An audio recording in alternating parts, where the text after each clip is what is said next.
السلام علیکم ورحمۃ اللہ وبرکاتہ۔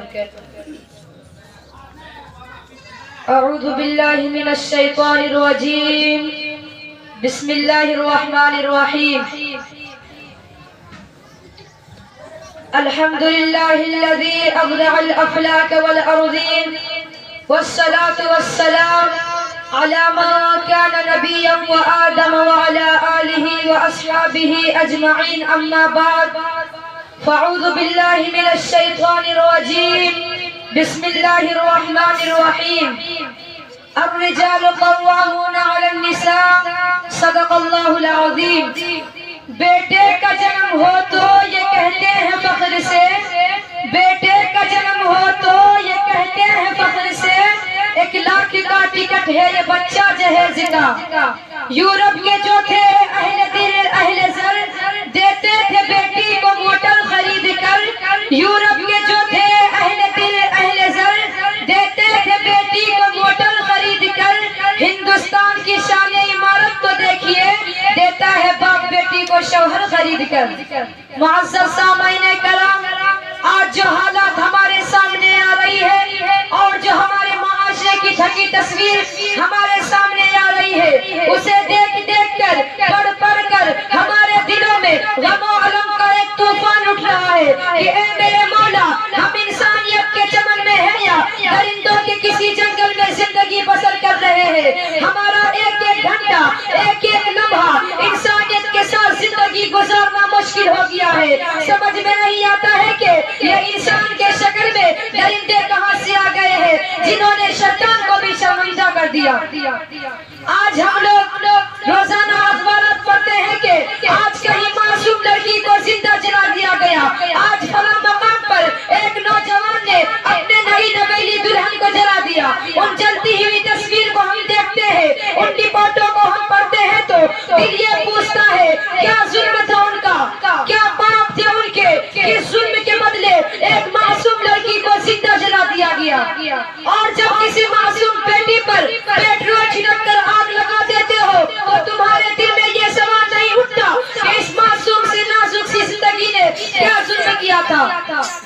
وہ کون سا ظلم تھا جس کی سزا تمہاری عدالت نے موت لکھی؟ اللہ رب العزت کا پاک ارشاد ہے، الرجال قوامون علی النساء، کہ ہم نے مرد و عورتوں پر قیام مقرر کیا۔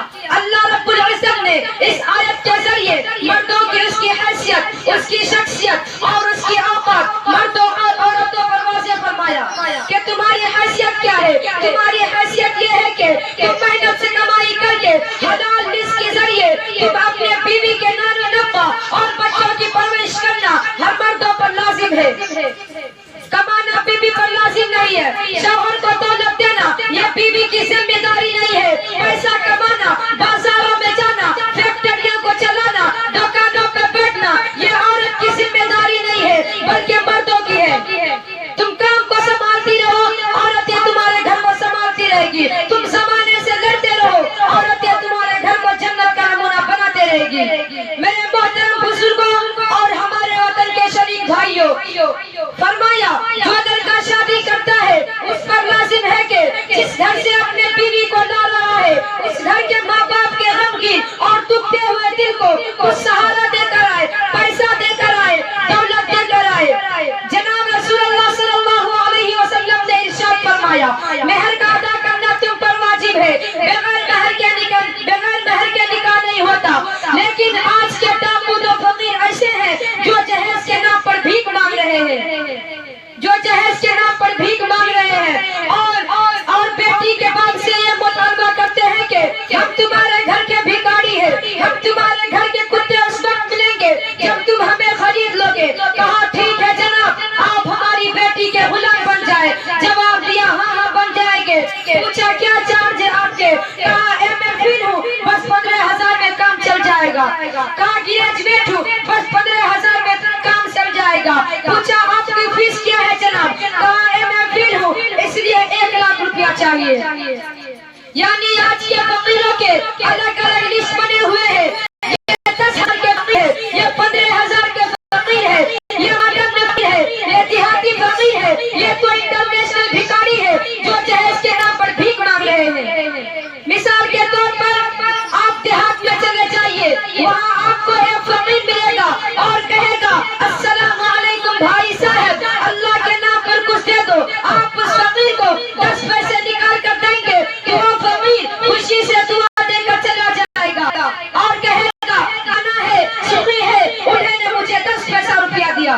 لیکن آپ بنگلور کے میجی روڈ پر چلے جائے، دلی کے چاندنی چوک پر چلے جائے، مدارس اور کلکتہ کئی بڑے بڑے شہروں میں چلے جائے، وہاں کوئی فقیر آئے سوٹ کوٹ ٹائی لگا کر انگریزی میں مانگے please help me sir, please give me sir, آپ اس فقیر کو 25 پیسے نکال کر دیں گے تو اس فقیر کی 25 پیسے پر نگاہ پڑتے ہی الٹا آپ کی طرف دیکھے گا اور کہے گا شرم نہیں آتی، مہنگائی کے زمانے میں 25 پیسے دے رہے ہو. یہ دیہاتی فقیر ہے جو 25 پیسے پر مان جاتے، لیکن یہ شہری فقیر ہے اس لیے اسے کم از کم 1 روپیہ دینا پڑے گا. یہ ماڈرن فقیر ہے، یہ وی آئی پی فقیر ہے، یہ تو انٹرنیشنل بھکاری ہے جو ڈائریکٹ نہیں مانگتے.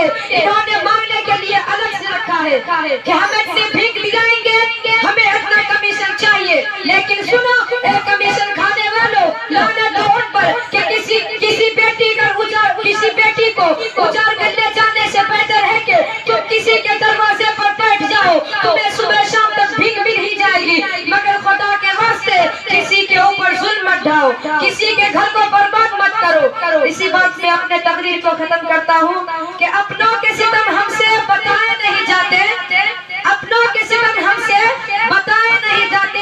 یہ حالات تو ایسے ہیں جو سنائے نہیں جاتے، یہ حالات تو ایسے ہیں جو سنائے نہیں جاتے. وما علینا الا البلاغ.